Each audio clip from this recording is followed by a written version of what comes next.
হায়রে যখন মানুষের লাশটাকে কবরের মধ্যে শায়িত করা হয়, তখন একজন মানুষ লাফ দিয়ে উঠে যায়, আর একজন মানুষ কবরের মধ্যে দাঁড়া হইয়া সুন্দর করে বাঁশগুলি বিছায়, বাঁশগুলি বিছাইয়া চাটিরা বিছাইয়া যখন বাঁশগুলি আধা আধি বিছানো হয়ে যায়, তখন ওই মানুষটা লাফ দিয়ে উঠে যায়।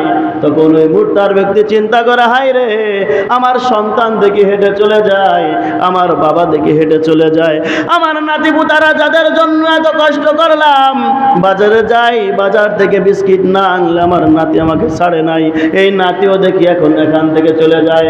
হায় রে, ওই ব্যক্তি তখন একটা চিৎকার মেরে বলে, আরে কি করলাম দুনিয়ার জমিনে, আমি তো কিছুই আনতে পারলাম না। ফামাইয়ামাল মিসকালা যাররাতিন খায়রান ইয়ারা ওয়া মাইয়ামাল মিসকালা যাররাতিন শাররান ইয়ারা। আরে দুনিয়ার জমিন থেকে তো ভালো আমল তো দুনিয়াতে করতে পারি নাই যে আমার মাতার কাছে দাঁড়া হইবে। আরে আমি তো জিন্দেগিটা ভর নিজের কাজের মধ্যে ব্যস্ত ছিলাম, একটা সময়ও মসজিদে গিয়ে একটু নামাজ আদায় করি নাই।